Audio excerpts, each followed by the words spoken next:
Hello and welcome. This is a presentation titled Resources and Best Practices for Planning Your Welcoming Week Events. My name is Lola Pack, Communications Director with Welcoming America. If you have any questions at this time, please use the chat feature. We will also have some time at the end of the presentation to answer as many questions as possible. As we get started, I invite you to go into the chat now and let us know where you are joining us from today. Today we will have 4 speakers, including myself, as well as my colleague Sophia Hernandez, our Digital Engagement Manager at Welcoming America, Deepika Gupta, who is a manager at the Grey Bruce Local Immigration Partnership in Canada, as well as Sarah Colstow, Refugee Services Director at dell'Accoglienza Community Services in Kansas City, Missouri.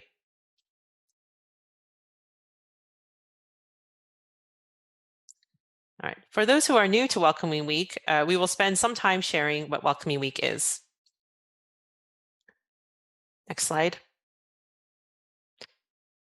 Welcoming Week can be summarized in 4 points: a global narrative and movement, an opportunity to build and expand partnerships, a chance to shine a local spotlight on your communities, and a time to build bridges between people of different backgrounds in your community. Next slide. Since launching in 2012, Welcoming Week has become a global campaign with over 450 events taking place in at least 6 countries each year. And collectively, these events demonstrate a narrative that, despite what the media news says about immigration, most people in most places support newcomers in their communities. Next slide. One effective way to advance this narrative we have found is to shine a local spotlight on individual communities. As many of you may know, connecting your local narrative of welcoming to a global perspective is a powerful tool. And spotlighting your local partners and how you work together to welcome newcomers is what Welcoming Week is all about. Next slide. Welcoming Week is also an opportunity to establish new partnerships and relationships, as well as expand your current partnerships. Here are just some of the international and US national partners that have officially joined the Welcoming Week movement for this year, although many of them have been partners of Welcoming Week for several years.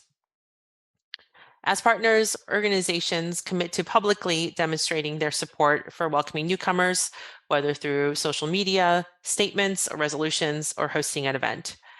And for local organizers, Welcoming Week is an opportunity to engage new partners.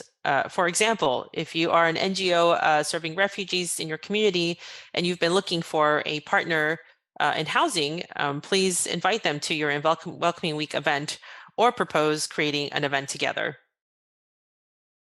Next slide. And finally, Welcoming Week is an opportunity to build bridges between people of different backgrounds in your community. Many campaigns similar to Welcoming Week tend to focus on welcoming newcomers while not engaging the longtime residents of the community. We know that building a culture of welcome is a long game and requires the participation of existing neighbors in your community. And what we have seen is that Welcoming Week presents the perfect opportunity to welcome newcomers and longtime residents to come together, celebrate the community's shared values, and spark new relationships that can enhance your long-term strategy for welcoming. Next slide.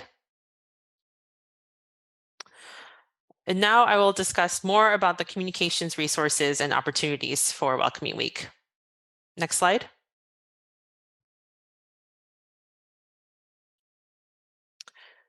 There are 4 main ways to enhance your communications around Welcoming Week. The first is to host an event, as we have discussed. These events can be in person or virtual, and we strongly encourage you to work with local partners to create your event together.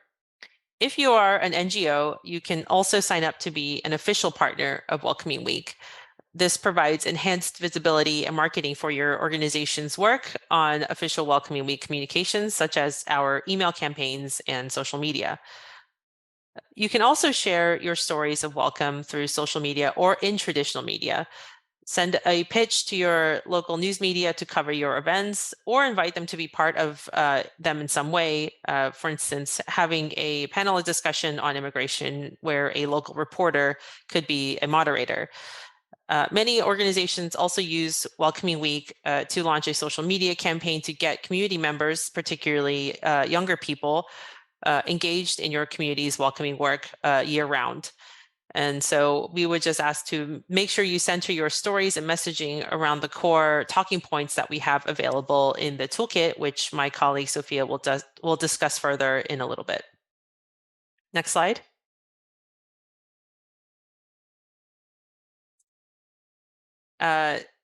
So to help unify the global messaging of Welcoming Week, we have provided suggested themes for each day of Welcoming Week. This year, there is no overall theme for Welcoming Week. And as I discuss the daily themes, our moderators will go through the next few slides slowly to ensure that everyone can view the text in their language. Daily themes are suggested ideas for you to host your Welcoming Week events or campaigns.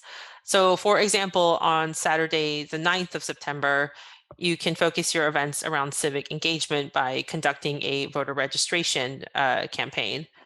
Or on the 11th of September, the theme, which is economic development, you can use this day to highlight the local immigrant businesses or demonstrate how migration has impacted the local economy. And I just want to say here that you are not required to cover these daily themes at all. Welcoming Week is all about uplifting your local community in your local context. So feel free to use or not use these themes. And you can find more examples of using these themes in our toolkit, as well as the next few slides.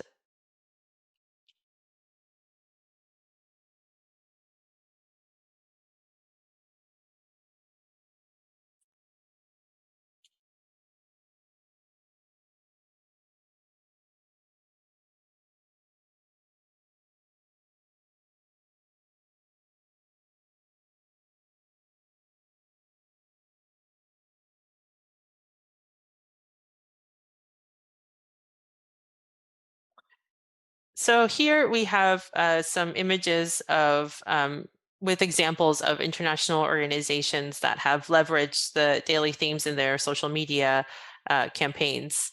For example, you can see the organization World Education Services spotlighting the equitable access theme in their messaging by talking about some other programs that they do to increase access for immigrants in their communities to the workplace.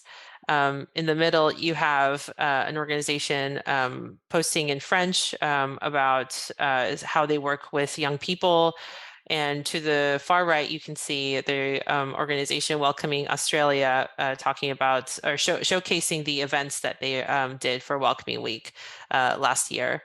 So there are many ways to use the themes. You also do not have to use the themes at all. And it's all about just tailoring your messaging and your events for Welcoming Week around what is most needed in your community.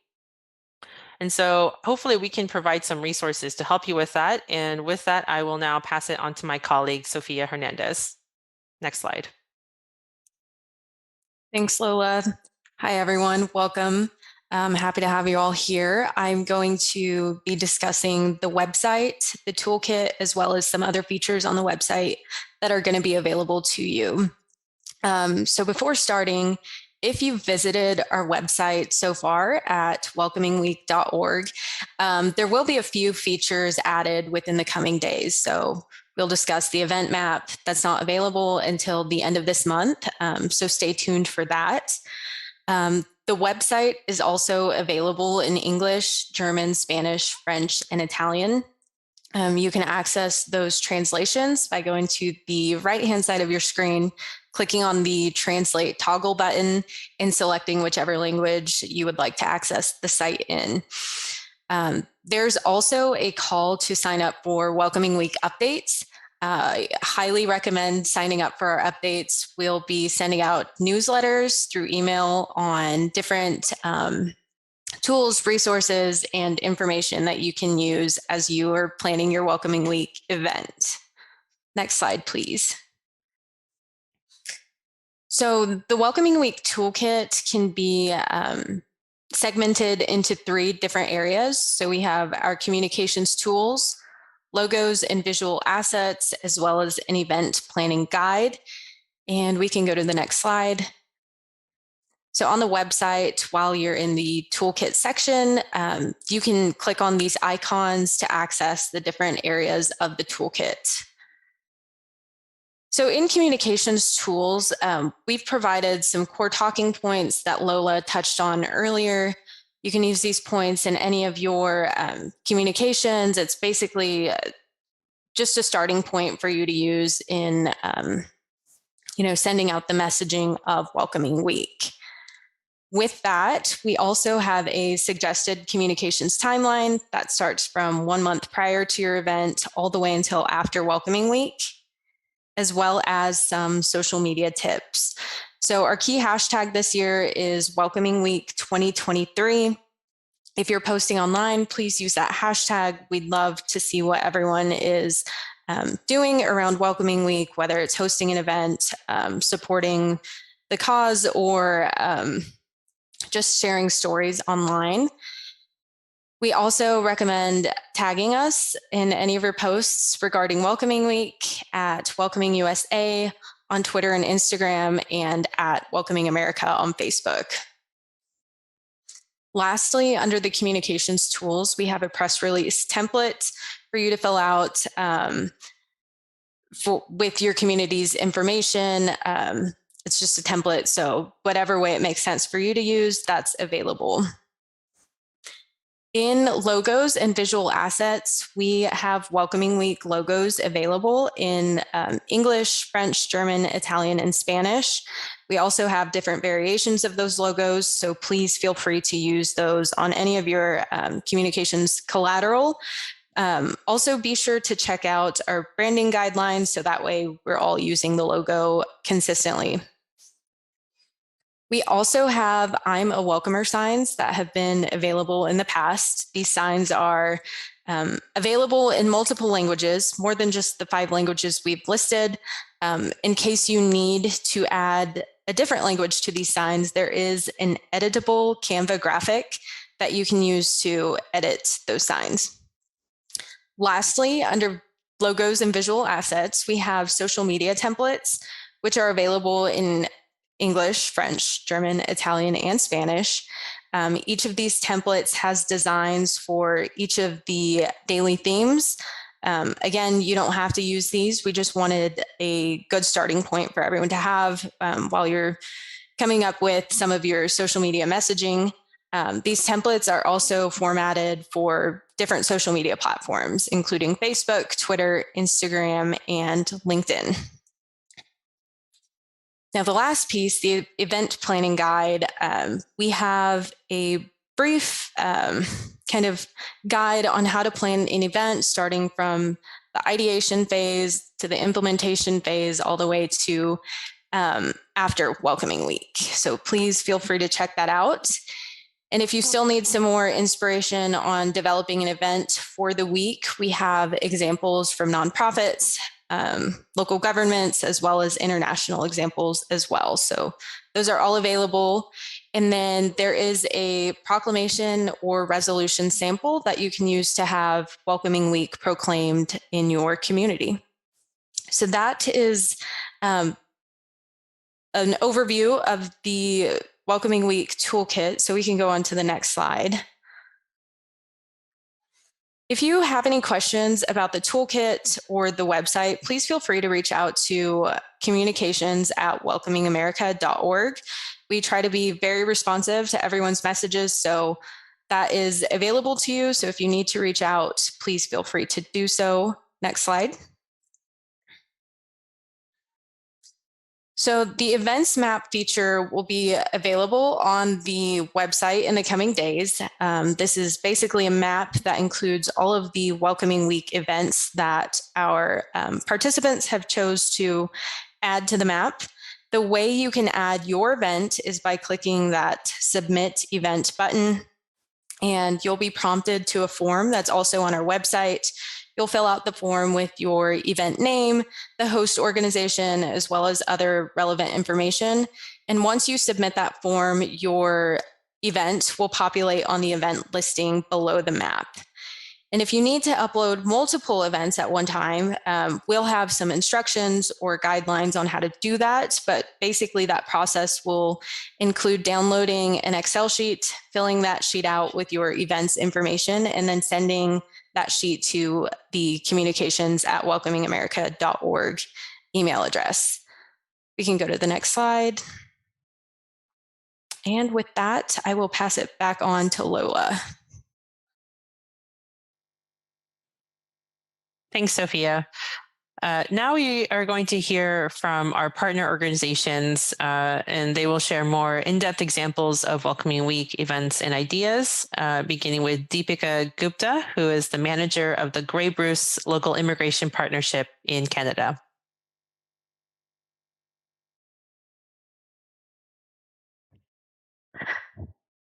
Thank you, Lola.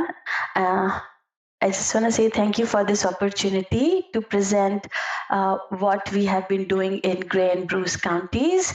And before I just dive in my presentation, I would like to let audiences know what this Grey Bruce Local Immigration Partnership is. It is a fully funded federal program by Immigration, Refugee and Citizenship Canada that was initiated in partnership with Economic Development Department of both Grey and Bruce counties in 2020. All across Canada, we have 89 local immigration partnerships based in municipalities with community organizations and educational institute. We basically work at the local level, bringing newcomer service providers and stakeholders together to collaborate to strengthen the programming and services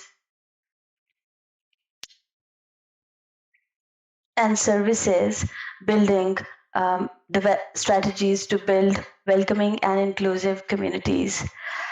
We do not work directly with newcomers, but rather work with various stakeholders to ensure that they have knowledge, awareness, and resources to support newcomers.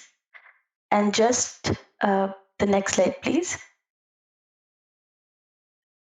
So describing our Welcoming Week event, this is one of the event which are very proud of, developing a campaign called Universal Gesture Campaign.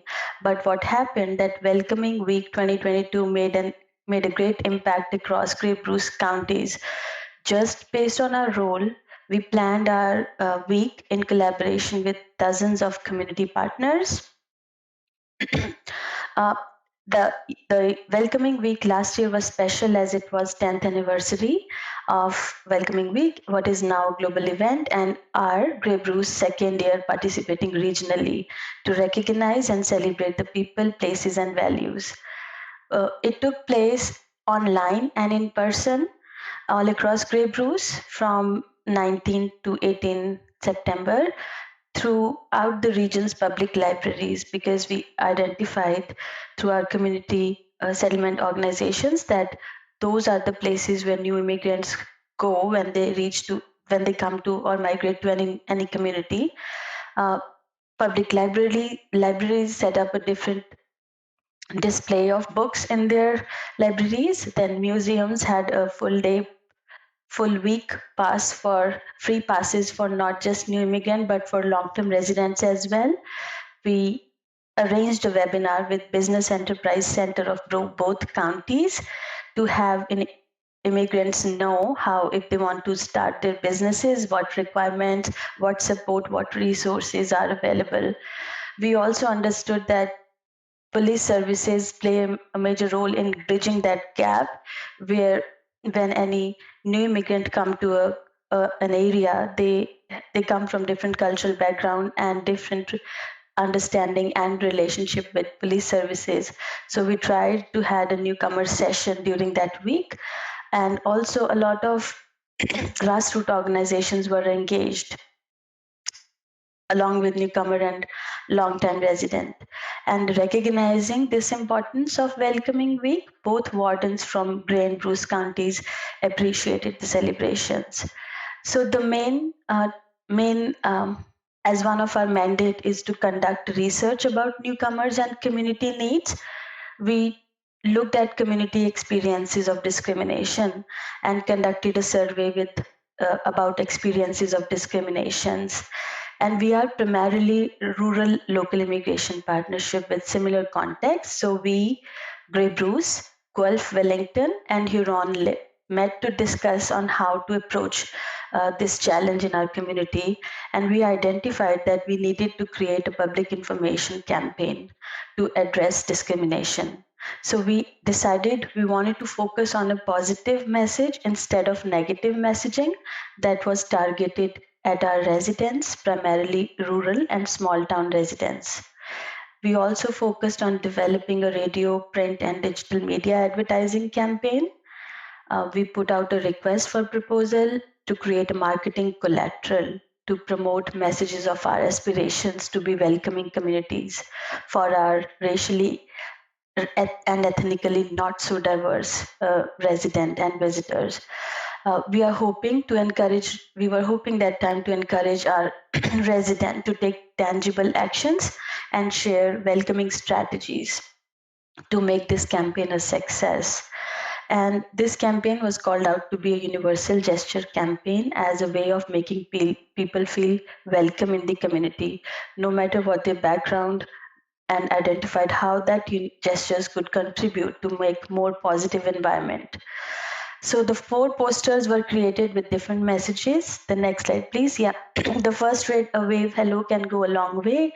It takes all of us to build a feeling of community. Everyone deserves to be included. Together, let's welcome every new neighbor.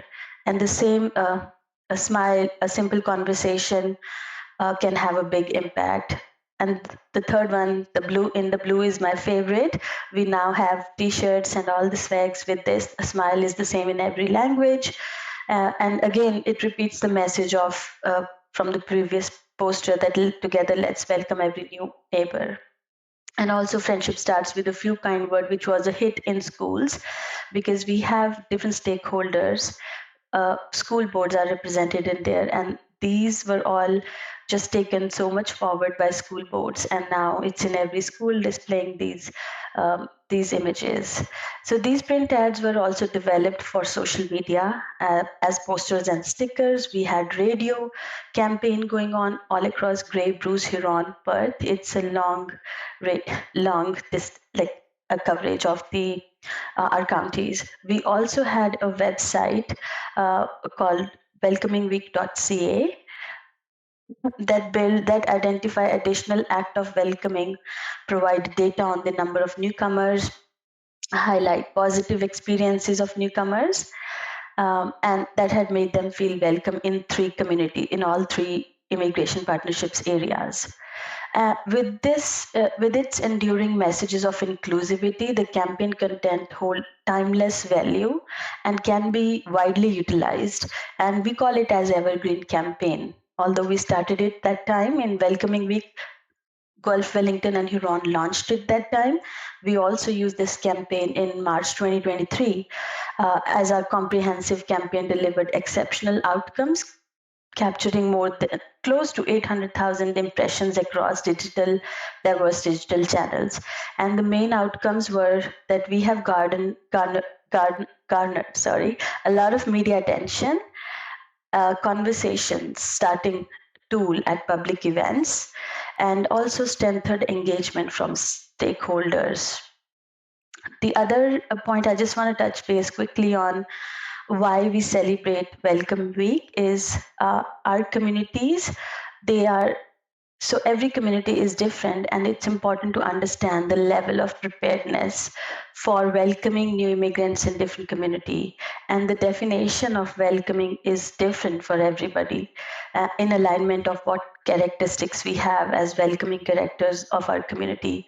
And it is only possible if we start celebrating and having those conversations, those difficult conversations of immigrant inclusion and belonging, and creating those brave spaces.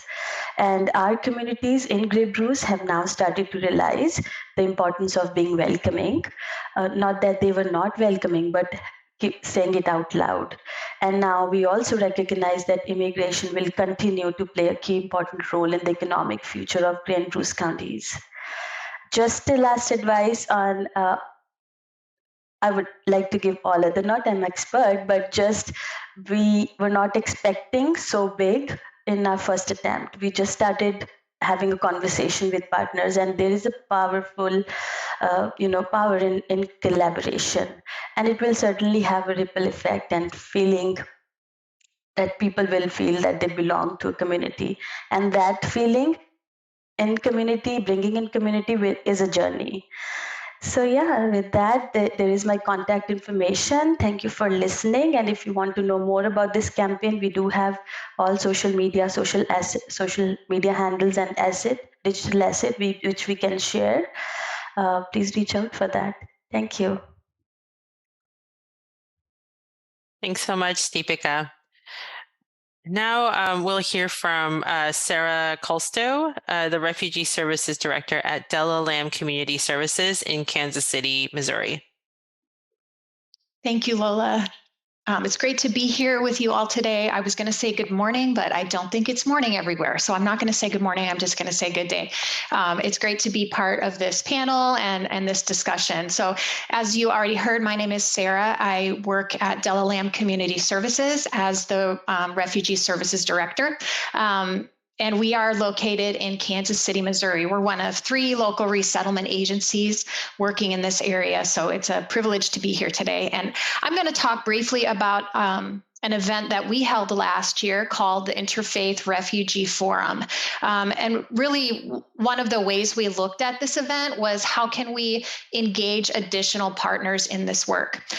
Just to give you a little bit of background in kind of my story at dell'Accoglienza, I'm the recent director. I've recently been promoted to director, but I started here as the community sponsorship coordinator. And one of my main roles in that job was to design and implement a co-sponsorship program.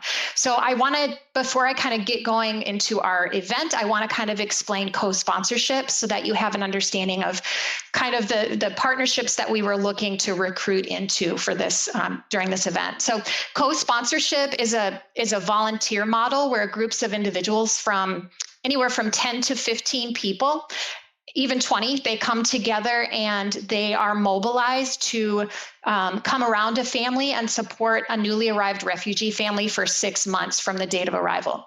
So co-sponsorship is by far our most involved level of volunteer commitment. They sign a memorandum of understanding with our organization, and they agree to partner with us to provide core services to the refugee family. They also raise a significant financial donation for the family and provide in-kind donation. So when we were thinking about this event, we were thinking about how can we get the word out about these additional opportunities for people to partner with us and basically just form a more welcoming community here in the Kansas City area. So we were really looking at this event to get the word out about that. So we really came at it with 3 goals. We were looking to educate the people that we brought in. This was a 2-hour event, which I think was great. I think it was the perfect amount of time. It's not too intimidating for people to sign up for 2 hours on a Saturday morning, and it kept the pace moving. So it was a 2-hour event, and we probably had about 35 to 40 people in attendance, which in my mind is a great number of people to have, a panel discussion with. It leaves room for conversation. And so we started the day with education. That was one of our goals for the event. We also wanted to focus on expanding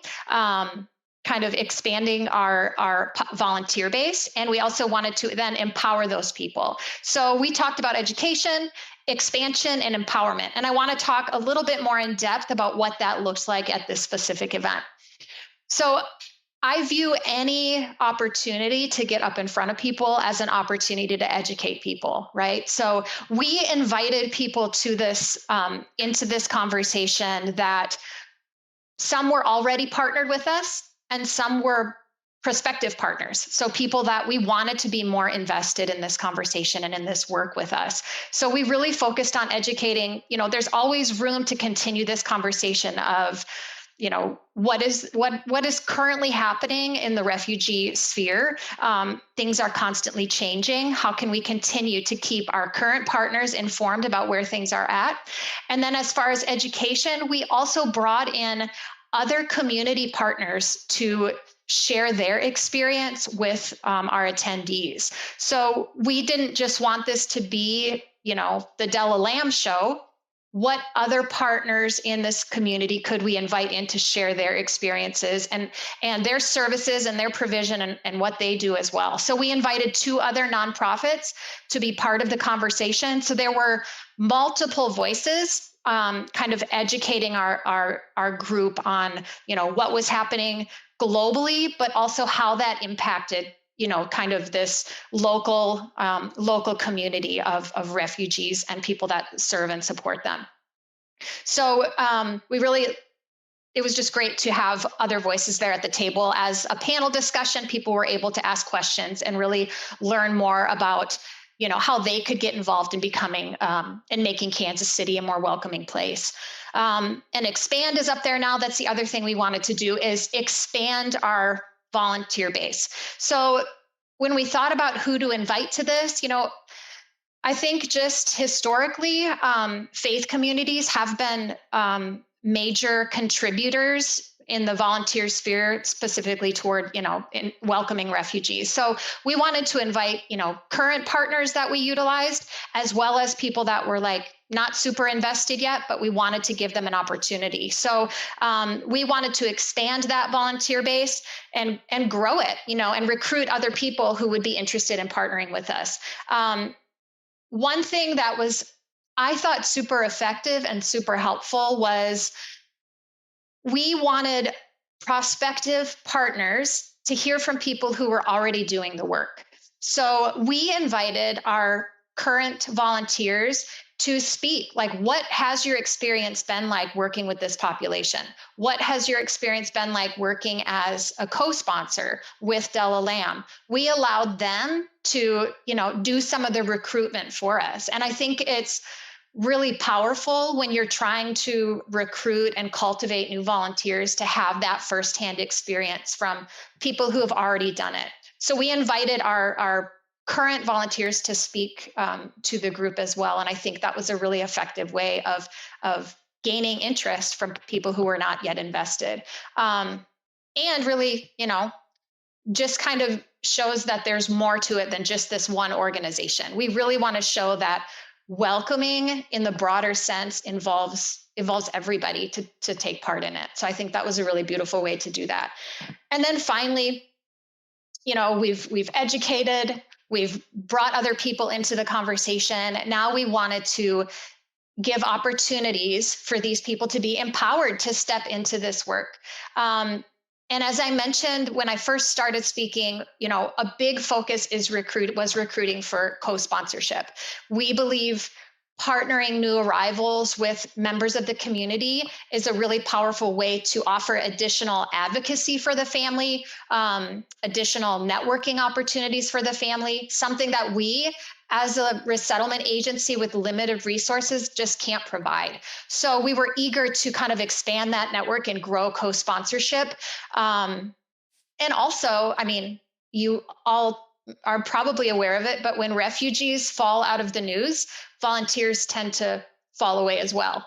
During the Afghan crisis, we had people banging down our door to volunteer. But once the news kind of dries up, we have our work cut out for us to say, hey, refugees are still here. There's still an opportunity for you to get involved, but we have to be much more intentional about how we pursue those. So we really wanted to get the word out about co-sponsorship. So that was a big push for us, but it's also a pretty intimidating first step, right? So if you're asking people to partner with you, hey, we have this opportunity. It's a 6-month commitment. It's $3,000 in a donation. Like that can sound really overwhelming. And you have to organize your own group of people, right? So we didn't want to just present like, here's one opportunity to get involved. We wanted to present additional on-ramps for people who would be able to step in and say, well, maybe I can't do a full-on co-sponsorship, but maybe I can set up a home for a refugee family. You know, maybe it's this kind of one and done experience that will get their foot in the door and hopefully give them a taste for, you know, and a desire to be more involved. So I think it's important when, you know, recruiting volunteers. I actually like to use the word cultivating volunteers because I think recruitment sounds maybe a little bit like, hey, we just need you for this work. Cultivation is, to me, more of an investment because they really are partners with us.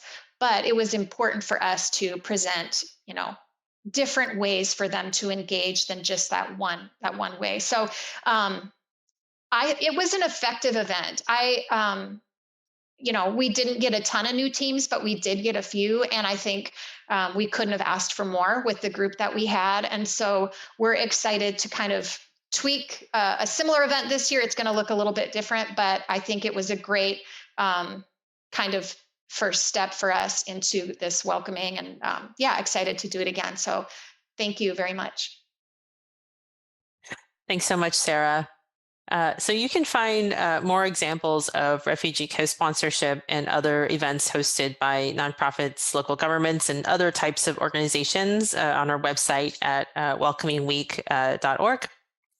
And so now we will take questions from the attendees. Please add them into the chat using the Q&A function. Unfortunately, we will only be able to answer live questions in English. However, if you submit a question in another language, our moderators will take a note and make sure to follow up with you by email with a written response. And so as you type in your questions, we will begin responding to questions that were submitted prior to this webinar. So one of the questions that we received asked we're looking for tips on engaging schools. Timing has been difficult since the summer vacation is during the planning period for the event.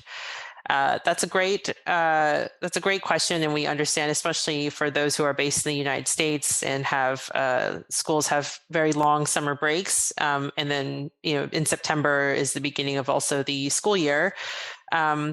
So what we would suggest here is to find a local library partner, perhaps, who can work with you on curating a list of books around welcoming values for students. And if your school is actually beginning during Welcoming Week, then I think that is a perfect opportunity to incorporate the talking points into the first week of activities that are already happening at school. So teachers or school leaders can give welcoming statements or proclamations. There can be a shared artwork being done, and also just reconfiguring classroom spaces so that you can engage all different groups of students and teachers and faculty at the school. Let's see. Another question that we received was around, do you have suggestions on how to get city officials on board with the event to support and to attend the event?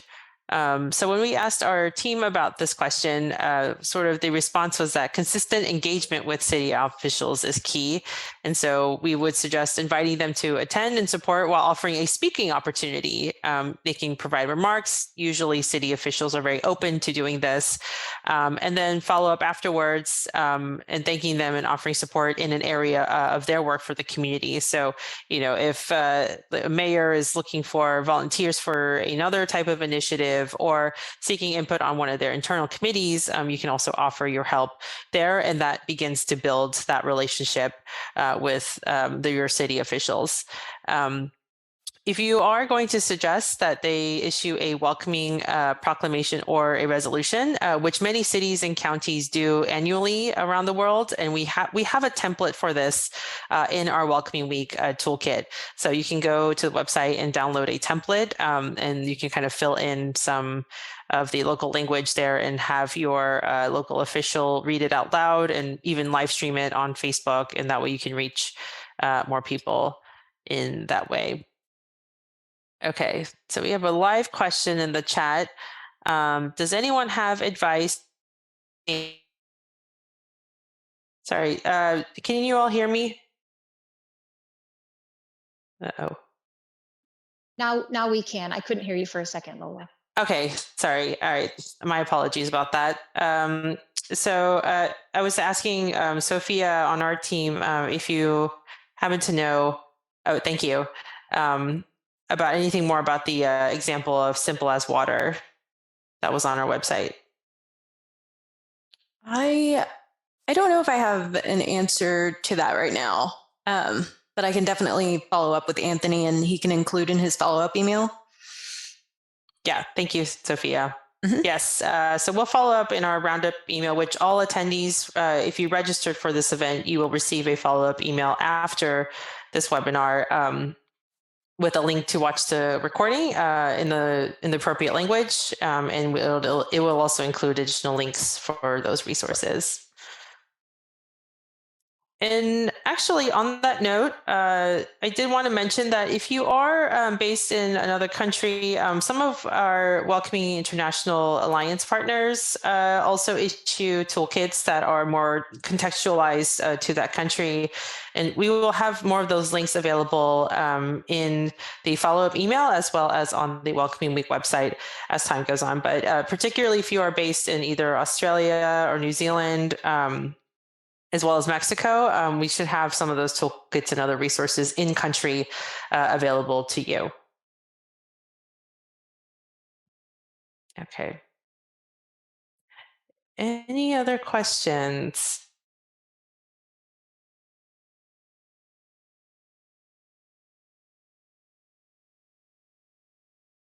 Okay. Well, if you have any other questions about Welcoming Week or the resources on our website or anything that was discussed in this webinar, you can send a follow-up email to communications@welcomingamerica.org. If you can also submit those questions in another language, and we will make sure that you also receive a response in your language as well. This recording will also be available on YouTube in the coming days in the individual languages. And again, you'll receive a follow-up email from our event coordinators once all of that is available. But we really appreciate you all joining us. I just want to give a hand to our interpreters on the line who have been working throughout the past hour and a half to translate this webinar into the multiple languages. So thank you all, and good luck on your Welcoming Week events. Welcoming America is available as a resource to you all for ideas to help guide your event planning, as well as just any general questions you have about engaging your community around Welcoming Week. And we are very thankful and just so thrilled to see so many different partners and members on this call. And we're just so excited to see what you all do for Welcoming Week this year. Thank you. And have a great day.